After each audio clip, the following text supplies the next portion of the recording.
Welcome everybody. My name is David Berthold. I'm the Director in Residence here at NIDA. And welcome to this NIDA behind the scenes conversation called Producing a Show. And we have four fabulous guests from very different corners of arts and culture. And it'll be fascinating to see what's different and what's similar in how these experts put on a show. I'm speaking from the unceded lands of the Gadigal people of the Eora Nation, which has been a place of community, culture and storytelling for around 3,000 generations. And it's a privilege to be on land that always was and always will be Aboriginal land. And I wish to pay my respects to elders past, present and emerging. We have an hour this evening, and I'm going to leave some time at the end of the conversation with my four guests for questions from our audience. So just drop those in the Q&A section of Zoom at the bottom of the screen, and I'll be able to read them. Now, to our four amazing people, Vicki Gordon runs Vicki Gordon Music Productions. And in 2019, Vicki was named in the Australian Financial Review Top 100 Women of Influence for her lifetime commitment to gender and cultural equity within the Australian music industry. She's founding executive director of the Australian Women in Music Awards, a Telstra Women's Business Awards finalist. She produced Australia's first Aboriginal and Torres Strait Islander Women's Contemporary Music Festival, and was the commissioning co-producer for the multi-award-winning First Nations rock musical Barbara and the Camp Dogs, and lots more to Vicki. Hi, Vicki. Hi, David. Noel Staunton has done lots of things too. He was artistic director of Brisbane Festival between 2010 and 2014. And before that, he produced the first Australian ring cycle in Adelaide and set up Basmark Live with Baz Luhrmann and Catherine Martin, where as executive producer, he created many live events across the world, including the opening of Fox Studios in Australia and the opera La Boheme on Broadway. He also produced the Sydney Harbour Bridge's 75th anniversary celebrations. And by the way, Noel is also chair of the board at NIDA. Hello, Noel. Hi, David. Thomas De Angelis is a writer and a theatre maker. He's very often produced his own work and the work of others, particularly as co-founder and artistic director of Bon Ton, which produces entertainment for the stage, screen and public spaces around Australia and internationally. Thomas has produced several site-specific works, including on an old train station and in toilets in Russia, Edinburgh, and the Sydney Opera House. Hello, Thomas. Hello, David. Happy to be here. Yeah. Imogen Gardam is an associate producer of programming at Griffin Theatre Company. She's also worked for Bell Shakespeare, ATYP, and Hopscotch Features.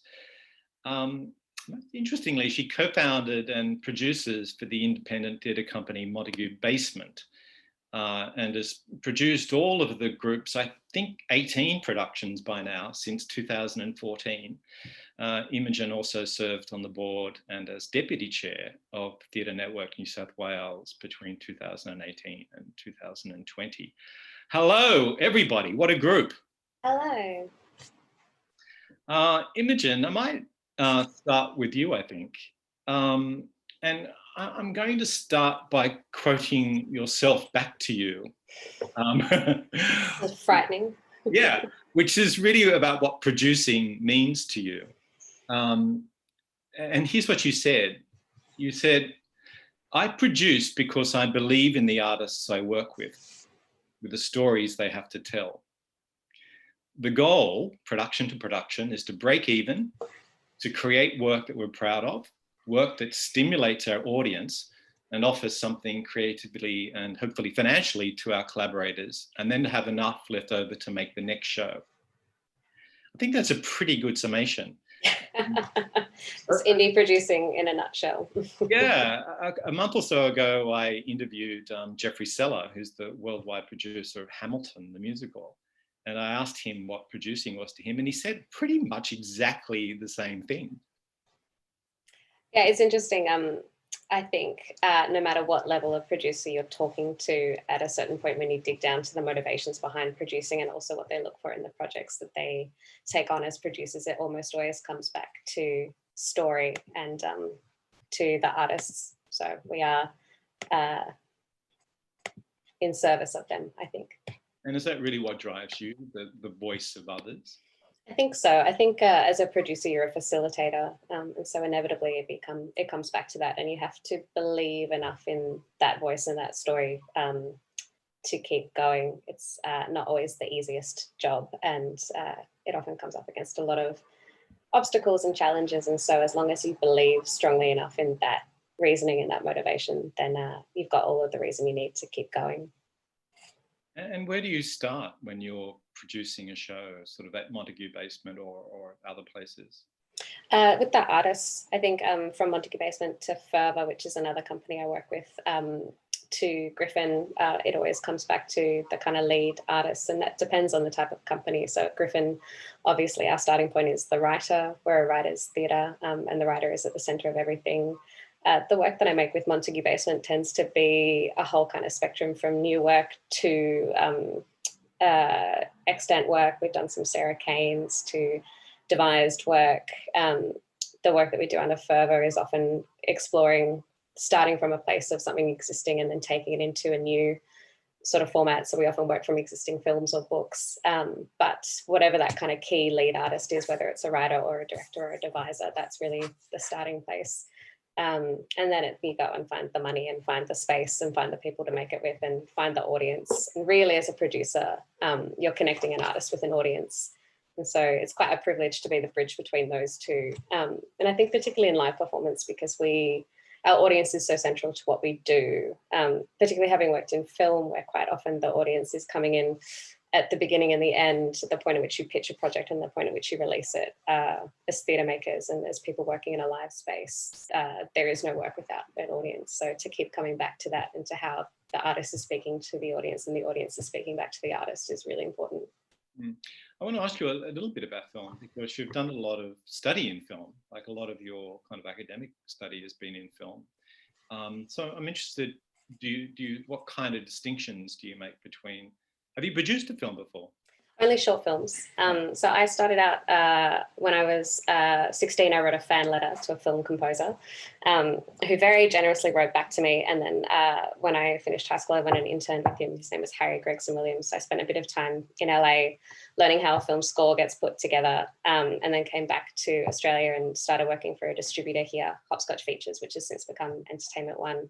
So I sat in the kind of a very specific part of the film process. And then from that went into kind of my own practice of producing short films. But around the time that I was doing that, I was also at uni and starting to do theatre on campus. And that was when I really got sucked into live performance. And I think the distinction became really clear to me around that time. As someone that was working in distribution, I was involved in acquisitions and development, so looking at projects as they were being pitched around and at the script stage, and then also looking at projects as they were finished. And it's quite, it felt to me to be quite an industrial process where you have a very defined scope, whereas the work that I was starting to do on campus in live performance and then moving into my own independent companies, as a producer, you have a relationship to every part of the process and you have a real investment in it.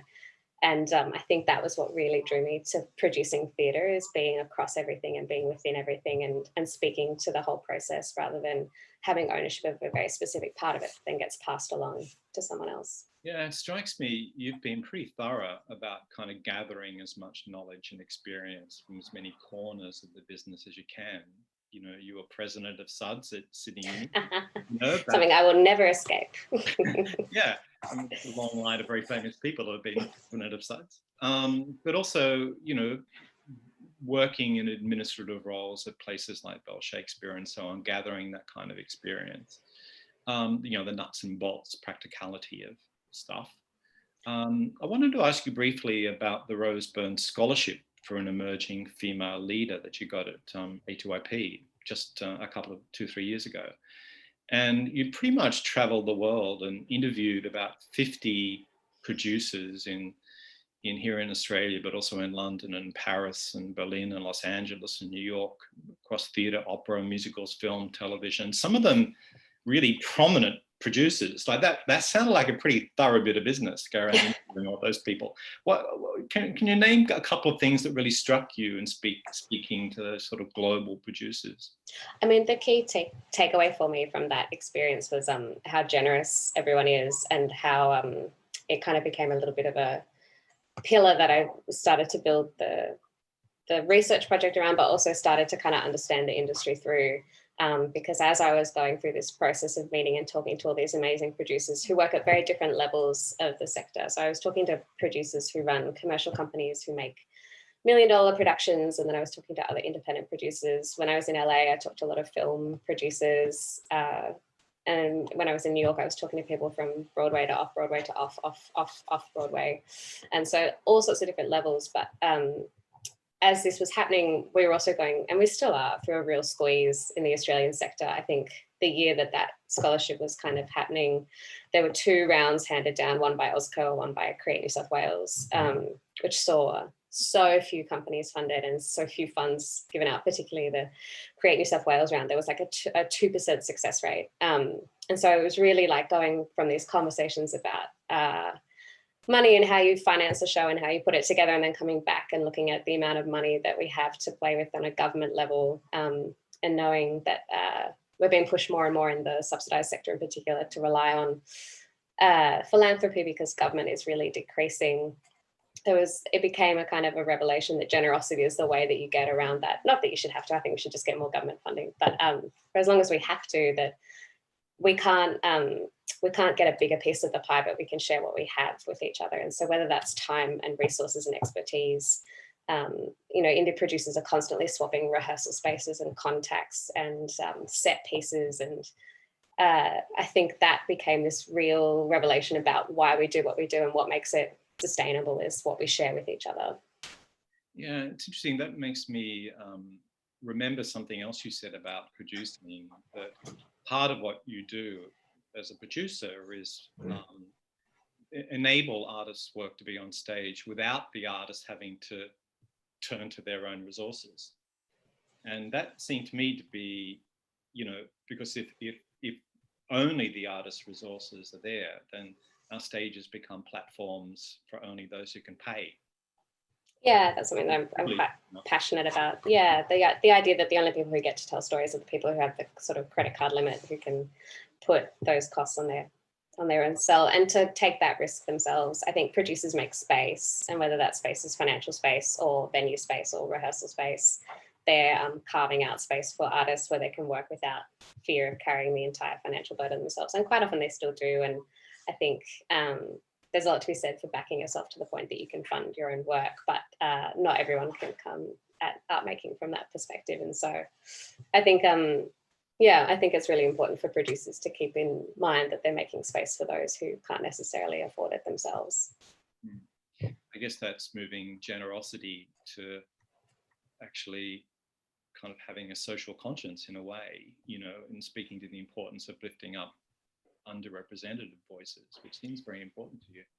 Yeah, and I think also as an independent producer who was also working in the main stage, I could see the ways in which the spaces that I was working in as an independent producer, and still do, have a certain kind of freedom that comes with the lack of resourcing. So if you don't have a huge turnover, you don't necessarily have to have a board that you report to, or if your model isn't reliant on subscribers, which obviously guarantee a certain amount of income, you can also take some risks elsewhere that you might not be able to. So as an independent producer, I can make decisions that I can't make as a paid producer that works for a subsidized company. And so I think it's important to think about those spaces and what role they play in the kind of ecology. Is a space where you might need to do a show for under $7,000, which is quite often what we do at Montague Basement, but that means that we're able to kind of push the envelope in other ways, because we're not answering to investors, and we're not answering to a board, and we're not answering to a kind of concrete audience base.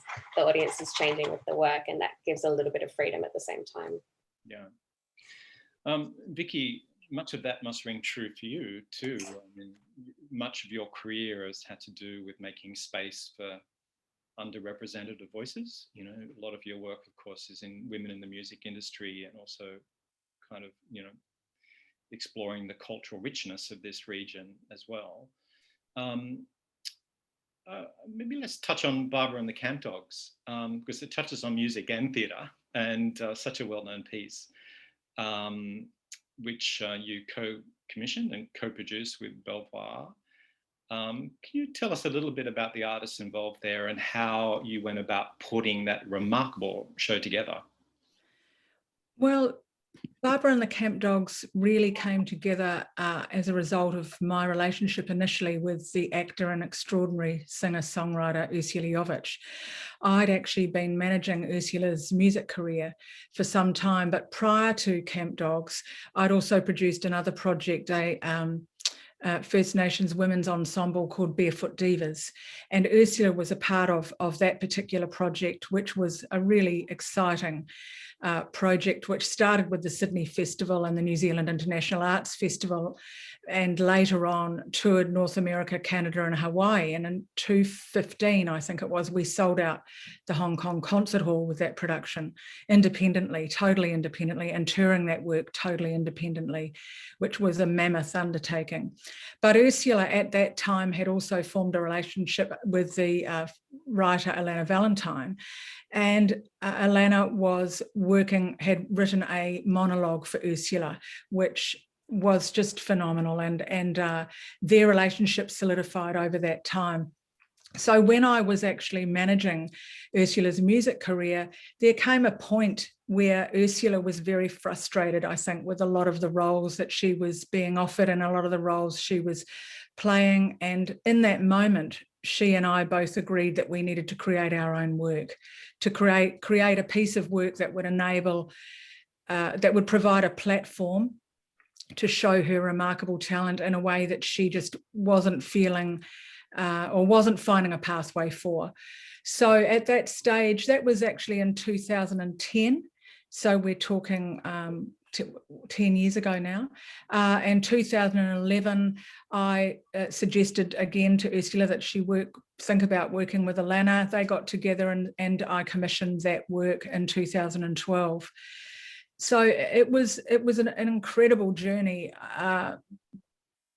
Those that have seen the work will know how powerful it was, how extraordinary Ursula's performances with Elaine Crombie, of course, who was also a remarkable artist and very, very funny, and the all-girl rock band as well, which was very integral to the work.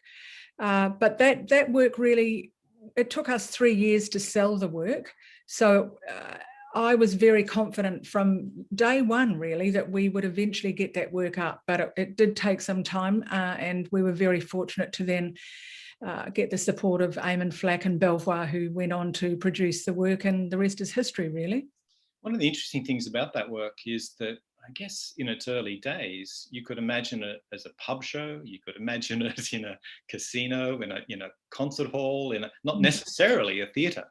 So I guess your kind of role as someone who was shepherding that work into existence was, I guess, kind of trying to work out what kind of environment is going to best suit those artists and those works. Is that fair?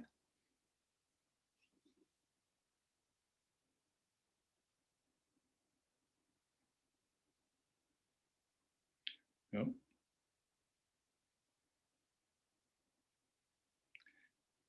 No, I think Vicki might have frozen there. Into Belvoir with the support of the company there, it just took on a life of its own, and it was an inspired, I think, idea. The idea of actually bringing the audience onto the stage as if they were in a casino or a pub setting, and that was a very, very powerful for the production.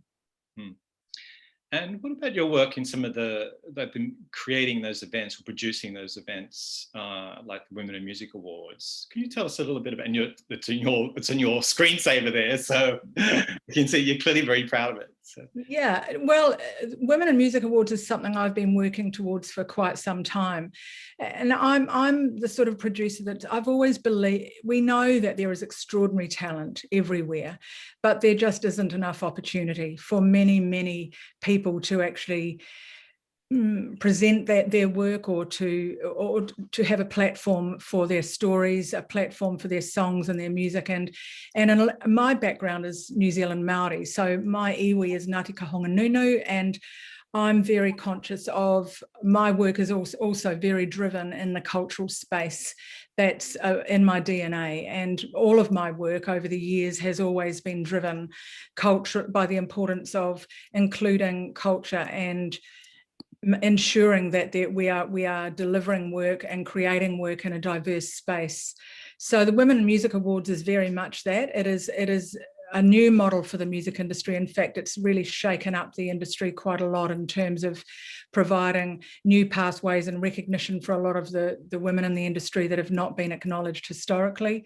But we also have a massive outreach to First Nations artists as well as multicultural artists, and we work a lot. I work a lot culturally also with refugees and asylum seekers in that space. But a really big part of my mission and my belief in the work that I do, as I said, is really about creating platforms for those that don't necessarily find it easy to have a voice, and to ensure that they whatever I can do to assist that is a part of what I believe is very important for the Australian stage. I could say that nominations for the next Australian Women's Music Awards close this Sunday coming up. Thank you, David. They do. So if anyone wants to nominate a woman in music, yeah, all genres, isn't it? So it's what's that? It's across all genres, isn't it? It's across all genres, but it's also about acknowledging the work of women behind the scenes. So not just singer-songwriters, women working as technicians and producers, also working as photographers and filmmakers, in classical music, all areas of music. And there are 17 nomination categories, and we're in the throes of just pulling all of those nominations together now. And yes, we are open for another, I think it's 7 days, actually. July 6th we close. Yeah. And do you still have your producer's eye on Barbara and the Camp Dogs in terms of another one? We are currently in the very early stages of producing the film for Barbara and the Camp Dogs, which is very exciting. And yes, I believe that Barbara and the Camp Dogs will have a much longer life. And you know, who really knows what's going to happen, but it's such a remarkable piece of work. But we're at this stage, we're very focused on the feature film. Wow. Have you produced a film before? I haven't. I have produced a number of short films, and having worked in the music industry, I've also produced about 35 video clips, music videos. The short film that I produced was a film called Tales by Light, which was a story that followed Dylan River, who is a First Nations cinematographer, and his grandmother, Frida Glynn, who was one of the very first founders of the Aboriginal radio station in Alice Springs. So it follows their story all around the country, but also is a really beautiful cinematic film about the beauty of Aboriginal Australia. Wow, that sounds amazing. Yeah, it was incredible. Yeah. Thanks, Vicki. Thomas, might shift to you now to a different kind of temperature. You're a kind of theatre maker, producer, of course, and a writer, producing not only your own work, but the work of others as well, making space for other people through your production company. I want to just kind of touch on a different area of practice. You've done quite a lot of site-specific work, not in conventional performance spaces at all. A couple of site-specific operas, one called Trackworks at the old Mortuary Station here in Sydney.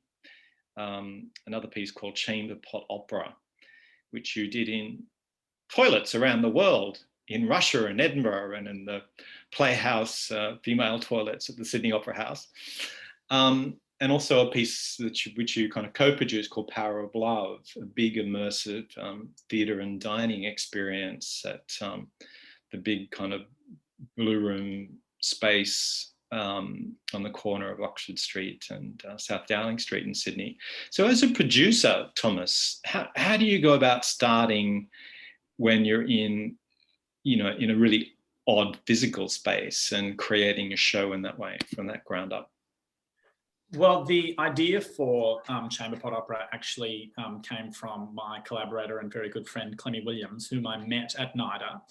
She had studied opera singing at the Sydney Conservatorium and had always been frustrated by the lack of, shall we say, good roles for women in opera. Women in opera frequently, female characters in opera normally ended up dead by the end or raped or worse. And so Clemmy sort of came to me with this idea where we would take these three female characters and put them in a space that men couldn't access. And so the female bathroom was such a place. Now, I'd obviously never, hadn't spent very much time at all in female bathrooms. And and so I was somewhat skeptical at first when Clemmy sort of proposed this idea. I didn't really know if it would work, basically. But one of the things about site-specific work is that frequently it's cheaper to produce than conventional theatre, which is a lot of the reason why we have continued to make it, because ordinarily theatres are quite expensive to hire and to occupy, whereas site-specific places, non-traditional spaces can be slightly more accessible. And that accessibility element was something that Clemmy and I were quite interested in foregrounding with the opera. We wanted it to be an opera that was for everyone, that was extremely accessible in terms of its content and the story itself. And so we had a number of people come up to us after the show and say that that was their first opera and they really loved it. The Trackworks, which is the upcoming opera that we're doing at Mortuary Station, we've done a development showcase of it at the end of 2019 and we're hoping to do it in 2020, but obviously couldn't. That's a show that is similarly based around the activation of a formerly dormant but ultimately beautiful space. And it's, both of these operas are pastiche operas or the Mamma Mias of opera, as I like to call them. And the thing that Trackworks does that Chamber Pot Opera never really could do is fit a whole lot more audience into the venue and work at scale, which was something that we kept butting up against with Chamber Pot Opera, that even though it was quite successful in speaking to audiences and engaging them in a way that they hadn't really experienced before, we were limited by the capacity of the various female bathrooms that we occupied around the world. Incidentally, the Sydney Opera House female bathroom was the biggest that we encountered, and Edinburgh and St. Petersburg were probably the smallest. So we were very lucky with that show for it to, I guess, have touched the hearts and lives of so many people. And that was the thing that kept driving us to continue to put it on in various places and say yes to the opportunities that were offered to us, because we felt as though it was growing an audience for our work, an audience that we've continued to nurture in the variety of other shows that we've produced over the last couple of years. And in that sense, the audience is always at the forefront of our minds. Their experience, what they come away thinking, whether they're likely to kind of pass on to friends or colleagues by word of mouth, and sort of go and see this show. That's the thing that we're always chasing with our work. And we're really quite, particularly around the cancellations that we had to do last year, we're really sort of conscious of maintaining a close personal connection as much as possible with our audience and nurturing them so that they're there into the future and engaged into the future. So a real driver for you in those two examples is sort of opening opera to new audiences. I think so, particularly with opera, which has a kind of complex relationship with audiences. The other thing that we tried to do with Chamber Pot Opera was keep the cost of ticketing down. So operas are normally quite expensive.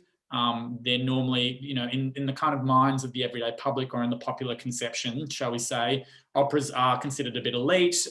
Therefore, they're sort of a high art form. And we were trying to take a very high art form and bring it into the lowest space by putting it in a bathroom. And I think, to be honest with you, having trained at NIDA as a playwright, theatre and conventional theatre is something that's really important to me. And I love plays and I love theatre in the traditional sense. But increasingly what we're finding when we have these sorts of long-term thinking discussions in the company that I run with two colleagues, we talk about trying to figure out what the next original idea and next original experience can be to engage the new audiences.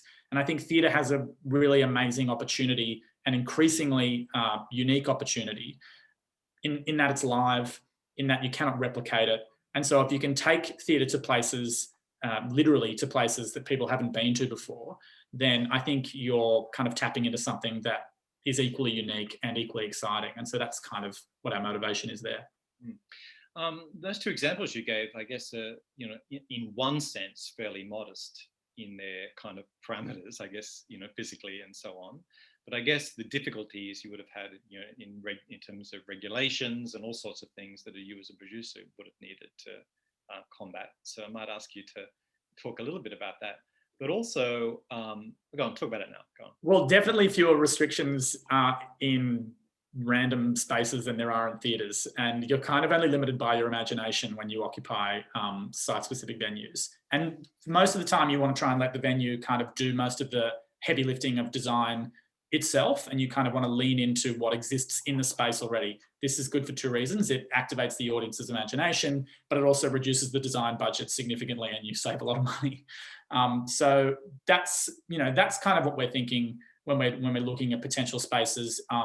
Clemmy Williams and I have grand dreams for a third instalment of this opera. Each of them will be different in terms of story and tone. And Clemmy's big idea is to do the next one at an airport, which, you know, at the moment are reasonably vacant, but present some difficult restrictions that perhaps we'll finally have to negotiate.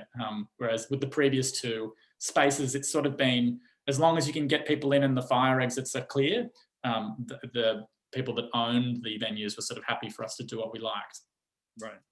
And reaching international audience with those pieces. As a producer, how did you go about finding a way for chamber pot opera, for example, to play in St. Petersburg and Edinburgh and a few other places around the world? We toured chamber pot opera to Adelaide first, to the Adelaide Fringe Festival, and while we were there, a producer from the Edinburgh Fringe Festival came and saw the show and then invited us to bring it to Assembly Hall in Edinburgh for the festival in 2017. And we did a return season at the Queen Victoria building at that stage to make the funds, to make the money for the team of 10 to travel to Edinburgh. So we did an extended season and basically covered the cost of the experience. And then while we were in Edinburgh, a producer from St. Petersburg came and saw the show and invited us to what they claimed was the largest site-specific theatre festival in the world. And we were somewhat surprised, I suppose, and you know, really Russia and St. Petersburg really wasn't on our radar as a place to take the show. But we agreed, and they paid for us to go over there and put us up in St. Petersburg, and that was an incredible experience. And we sold out as well, which was really exciting. And we, as far as I'm aware, and I have looked, but perhaps someone will correct me, we're the only Australian production to have been invited to a Russian theatre festival. And we were very proud of that. And we sort of felt the kind of the responsibility of being representatives for our country over there.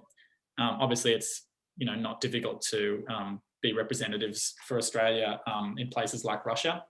And we had a really lovely time. And I think that that's kind of our enthusiasm towards saying yes to opportunities like that is really about sort of, again, sort of growing the audience for our work, but also kind of learning.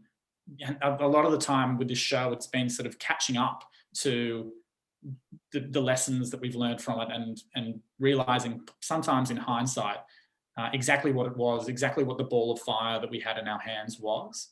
I remember when I was at NIDA, we went to Edinburgh because that's what we did back then, back when you could travel. The writers go to Edinburgh for the Fringe Festival for a couple of weeks. And I was lucky enough to meet Cameron McIntosh when I was in London just afterwards.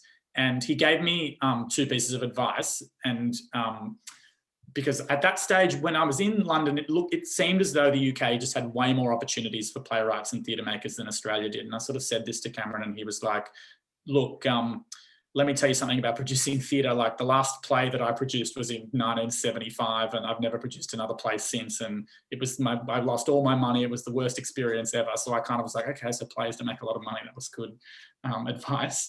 And then he said, then you really shouldn't consider moving to another country. You should stay in Australia, make work for the audiences that you understand deeply as a citizen of that country. And then at that point, perhaps there'll be some call for you to take that internationally. Now, it's possible that he was just threatened by my company moving over to the UK, and even though he has like quite a big company, that's possible. But I think his advice was still sound anyway, because we've lived that. You know, we've tried to make work that's relevant culturally to the place that we occupy, and it obviously comes more easily to us, given that we're based here, to make work about the world we live in.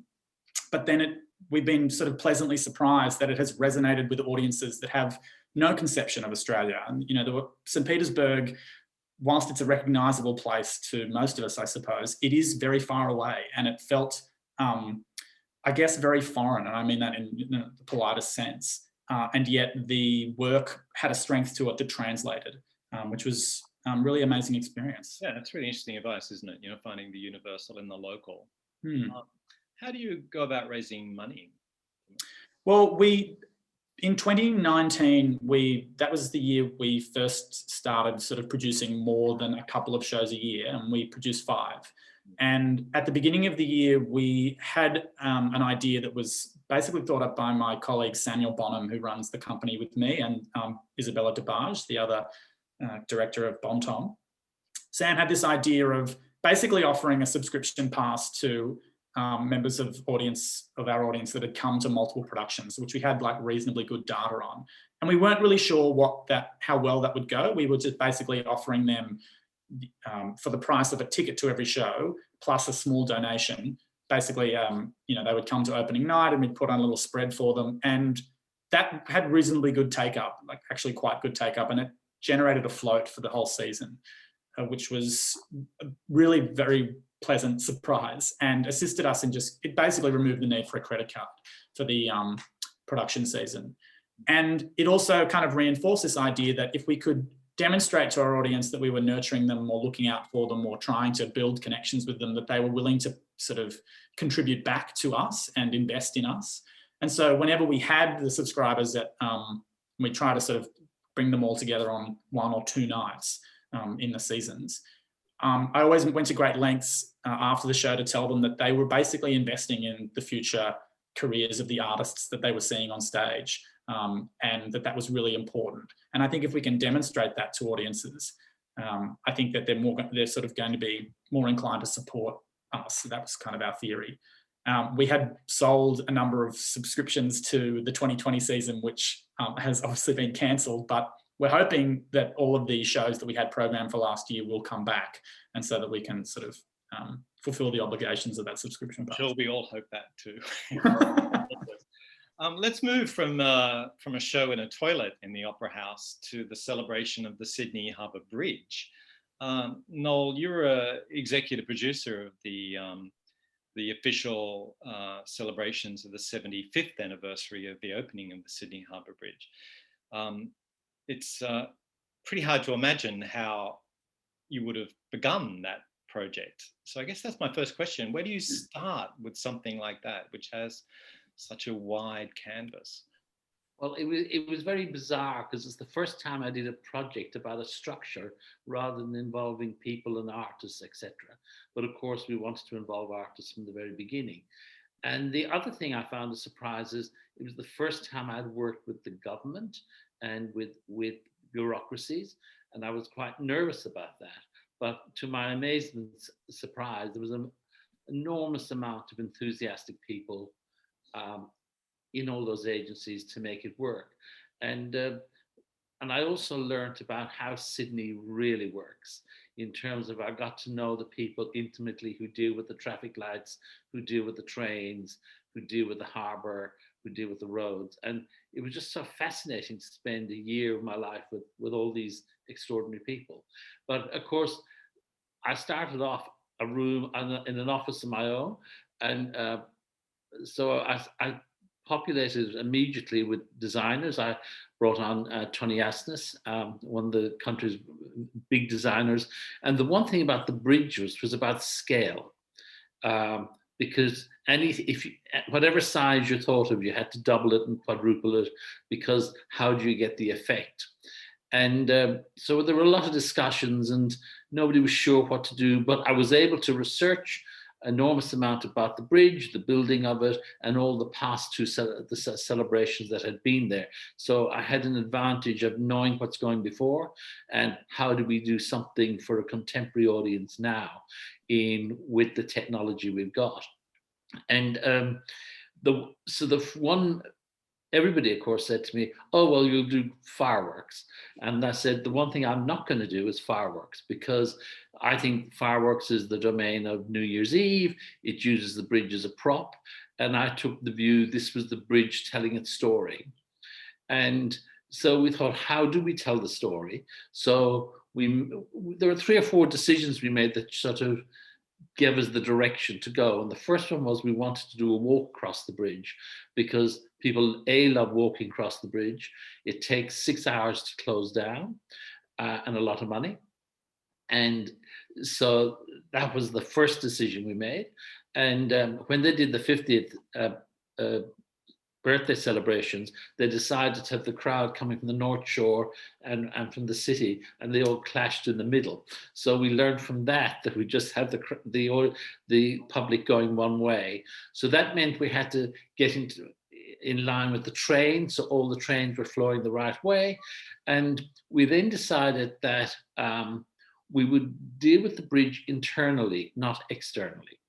And so I heard about this wonderful sound designer called George Gorga, and they had, on the sound scene, they had arrived where you could walk 2 foot or a meter and the sound would not transfer from one area to the other. So we decided that we would tell the bridge's story, and as you walked across the bridge, you would hear moments that the bridge had lived through. So we could use Australian history, cricket, we could use sport, we could use theatre, we could use buildings, and we could tell the story in that way.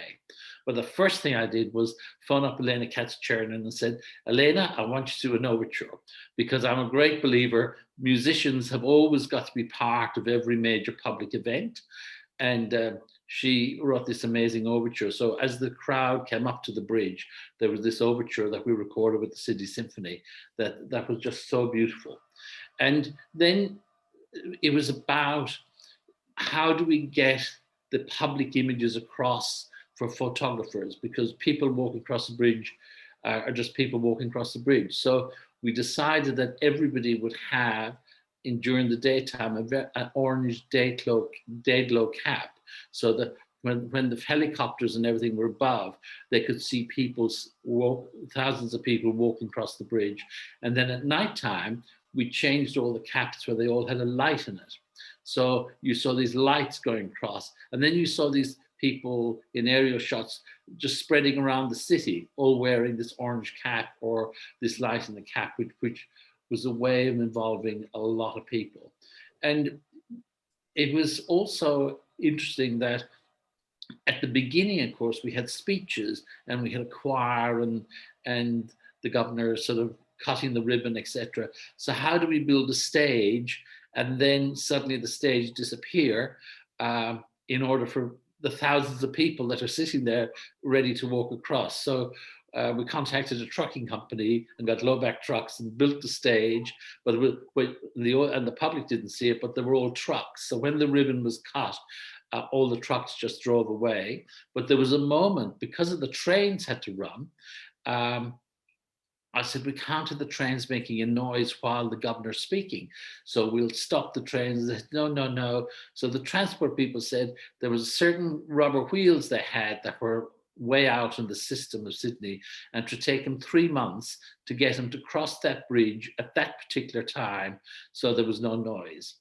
And it was unbelievable, the idea that trains were moving around the whole of the Sydney rail system to get to that point at that time. Yeah. And then I asked my colleague and friend Stephen Page, what would he do if he had the bridge for an hour? And he said, I want to do the biggest smoking ceremony possible. So then we got his brother to write the music, and we put 40 drums either side of the bridge with eucalyptus and lit them all at the same time. We internally lit the bridge and had this incredible music with all the people walking across after we did a smoking ceremony. And because there were so many people, Indigenous people disturbed when building the bridge, communities were ruined. So it was a way of acknowledging all that. And I think it was the most, you can see it on photographs, it was just sensational.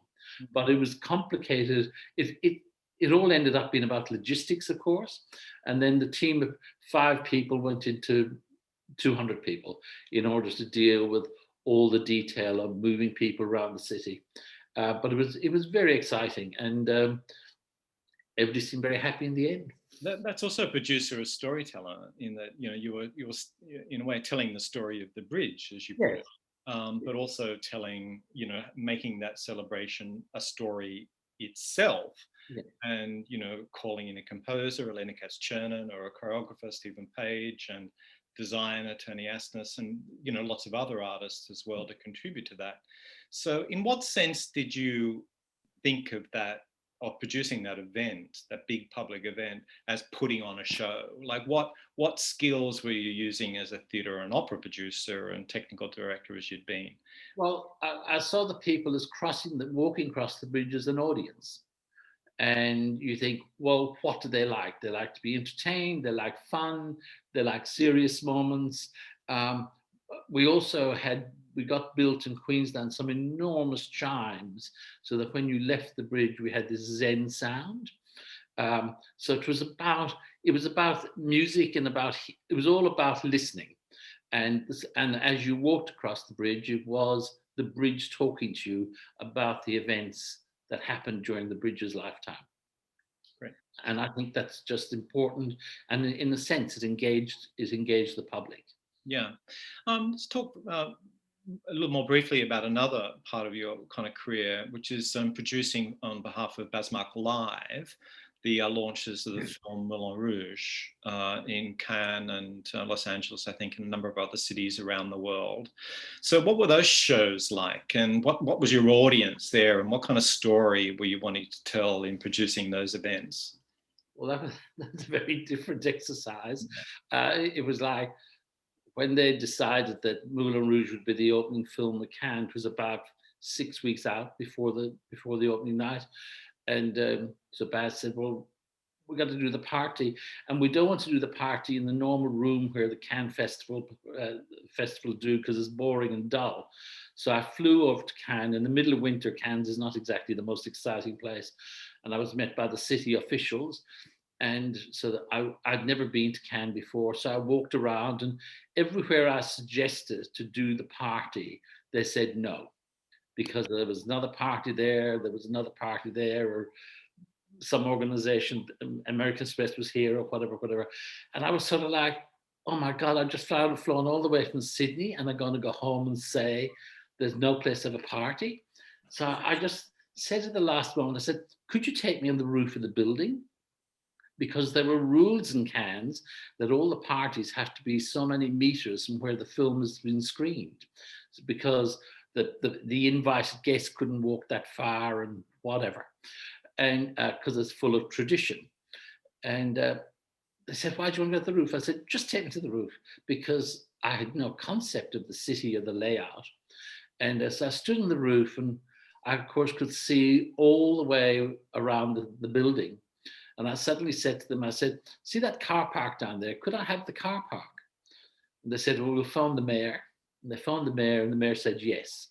So fine. So there was a big space right in the harbour that was empty. But it was the roof of a car park. And then I contacted some a French company and caterers, etc. And because in Australia, I love Spiegel tents, so we got a load of Spiegel tents, and we found out we didn't have to dig into the ground to put them up. And we had 3 Spiegel tents and a big hawker, and we created an enormous windmill and a Moulin Rouge garden, which we had an Aussie barbecue at. And of course, the party started at midnight, and it sort of went all night. And so, and the caterers were from, everybody was in Paris or somewhere else, and nobody was in Cannes, and I was in Sydney. So it was a lot of plane flights. Again, a lot of logistics. But when you phone people and ask them to come and be part of the opening night Cannes Festival, everybody says yes, because they all want to be there. And we'd done an opening in New York 10 days beforehand, in Lexington Avenue. And we had all these dancers, and we had the dancers from the movie, we had the dancers from the Moulin Rouge, and then we had all these dancers that we'd used in New York. And I thought, I don't need to go audition a whole lot of dancers in Paris. So after they'd done the gig in New York, I went into the dressing room and said, do you want to come to Cannes next week? They said, yes. I bet they did, yeah. You know, but it was interesting because the Moulin Rouge dancers danced a very, again, strict rules the way they dance. And in the movie, they broke all the rules. So it was merging those things, and we created a show with the Moulin Rouge dancers and with the dancers and people like Caroline O'Connor from the movie. And it was extraordinary. Well, I wish I'd been there, Noel. That sounds like a very good party, I must say. It was a good party. You put on a good party, I know that. Yes. So we have time, 10 minutes now for questions from our audience on Zoom. I might kick off with just my own kind of question to our panelists. Do you have particular tips that you mentioned a tip from Cameron McIntosh, Thomas, but any other tips from yourself or tips that you've heard from other producers about starting out as a producer? Any of the panelists like to take a stab at that? I think from my perspective, I think it's the hardest thing being an independent producer is the discipline, and it is a discipline to continue to believe in yourself and your own ability to produce the work, or to at least not necessarily even produce the work, but to take a work perhaps that you've got in development and then find a way to produce the work to the stage. So I think that I know it probably sounds a bit, corny perhaps, but I really do think that you have to have an enormous amount of faith, and you do have to believe in the unbelievable, and you have to be able to believe in the possibility of things happening at times when you just can't even see your way through or see your way clear, particularly when you're trying to raise money, I think, to get work up. So I do think for younger producers, there's an enormous amount of courage involved in producing, and I think that there's also an enormous amount of pressure as well. But if you continue to believe, really strongly believe, I think, in what it is that you're trying to do, and obviously in the actors and the writers and the people, the creatives that you're working with, I always believe you can see your way through. I think that producers also have an uncanny sort of knack of knowing when something is not going to work, when something is not going to happen. You can feel it in your bones, but you can also feel it in your bones when something is going to work and when something is going to be a success, even though the rest of the world might be telling you at the time that it's not. And all of us have had those experiences. But my most successful experiences have come from absolutely believing, regardless of what else anybody else is saying or any other signals you're getting, because you can, as I said, really feel that in your blood. I'm a great believer in workshops. I think in Australia, people don't workshop a production often enough in order to get it to a certain level. And I've seen lots of places that I think, oh, if only that had a few more workshops, it could be in a better space. But I agree with what Vicki's saying and when something's not working, you have to call that out. And it's not about upsetting people, but it's about, if you have, if the idea isn't working, keep working it, and you will come across something that will just click and make it work. Thanks, Noel. What about you, Imogen? Have you come across, things that really resonate with you in terms of tips for producers? Yeah, I was just thinking in terms of what Vicki was saying. I found actually when I did the scholarship research that a lot of the producers I spoke to had stories about when they hadn't followed their instinct and how things hadn't worked out. And so it's always like a good reminder that your instinct is something to be trusted. Laura Milky Garner is an amazing independent producer down in Melbourne, and she has an excellent tip about just always doing something, like one thing relating to your show each day, which I think is a really good thing that I keep reminding myself, because quite often you're between lots of different projects, and if you're producing independently, it's between day jobs and side hustles and everything else. And if you just keep chipping away at it and you do one thing every day, it becomes a little bit less intimidating and a little bit less of a mountain, and it becomes more manageable, and you can see the blocks of work starting to appear. Right, that's really good. There's a question here from Zoom, which is about international ideas and influences, and this is really kind of around the COVID question in a way, when I suppose on one hand necessarily Australia is looking to itself much more now because of closed borders and so on, and nothing touring internationally and those sorts of things. So the question is about, is it still important to keep ourselves open to international ideas and influences at a time when the world is making us more inward? Is that something that's on a I always mind? I always take the view, I work where I'm working now, but I also work the world. I also think that yes, of course, it's important to hold those international ideas, but I think we're in an extraordinary time where we can really focus on our own stories in our own backyard. And from my perspective, that's never been more important. And the situation we find ourselves in with COVID provides an incredible focus that I don't believe, well, I've certainly not experienced before. I think it's very, very important. And I would add that I think that given that we are inundated with content from overseas, particularly sort of streaming platforms and in sort of the mass media and so on, I think that increasingly a point of difference for Australian theatre makers can be telling stories that are perhaps not exclusively for us. They can be accessible to international audiences, but that they are about us and our stories and our histories, which are really important in all their plurality and multiplicities. And that contrasted with the new big Netflix show, I think we have our competitive advantage there, I would say, I would wager. Imogen? I also think, because it is Thomas who asked that question, and he references that he and Ingeborg have been incredible champions of Australian writing in this country, and we're very lucky to have the support of people like the Gergensons. And I think really Australian theatre has, because of the support of people like the Gergensons, has a very central place at the moment in subscription companies and subsidised companies, which is an amazing feat. And so what that has also meant is that we can now start to interrogate what we consider Australian writing. So the Australian play is now kind of in quite certain footing. So what are the other types of writing that we might consider represent us? Are there poetic forms? Are there experimental forms, multidisciplinary forms, hybrid forms? Like, I'm quite excited about harnessing the kind of support and interest that we have in Australian stories now to push the formal representation on our stages. Yeah, I think that's a really good point, actually.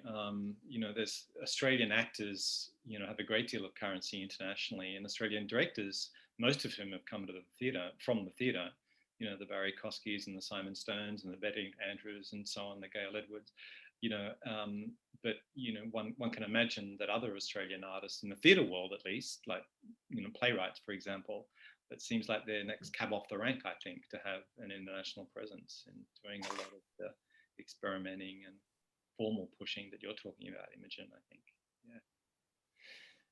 Yeah. Any final thoughts? We're just reaching the end of our hour now. We've got about a minute to go. So maybe if anyone would like to offer a thought on things they're most excited about with their producer's eye, looking at the horizon in the next couple of years?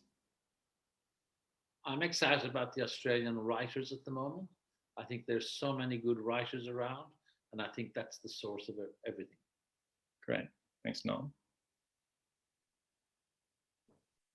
Vicki, what are you excited about? I think I'm really excited about some of the changes that we're seeing across the sector, certainly in terms of diversity.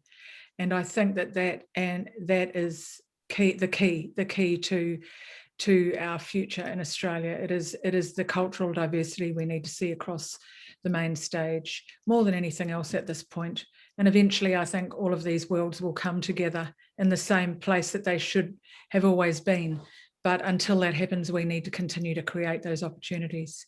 Yes, I must say that's one of the things that most excites me at the moment too. You know, you're seeing it everywhere in theatres large and small and in spaces all around, and I think it's very invigorating. Imogen, what's exciting you? I'm quite excited about the willingness we have now, that we will have, based on the kind of writers who are telling stories, to sit in discomfort. I feel like there's a bit of an increased discourse around that, about coming to the theatre to have difficult conversations. And I think coming out of shutdown and lockdown, where we've had experiences of binging Seinfeld and kind of engaging quite mindless consumption, theatre as a space for discomfort and for self-reflection and for questioning and for engaging really honestly with each other is really exciting. Thomas, as a producer, what's exciting you coming up? I think the immediate future, because we've survived the terror of the pandemic. It was really dark, and I think it became quite difficult for artists, particularly at its peak. And in some ways we were perhaps a little bit overlooked, but we have managed to survive. And I think that is kind of testament to our strength, the strength of the sector broadly. And I think if we can harness that into the future, particularly around some of the reforms that seem to be, I guess, being canvassed at the moment, and build on the great work that we've done, I think that's something to be very much excited about. Brilliant. I once heard a producer say that you start with the idea that anything is possible. And it sounds like my 4 guests this evening begin with that, and then try to make as much of that happen as they can. Thanks, everyone. It's been a really stimulating conversation. Thanks, Vicki, Imogen, Noel and Thomas. And thank you to all of our guests for joining in, and enjoy the rest of your evening. Thank you. Thank you, David. Thank you. It's been a pleasure.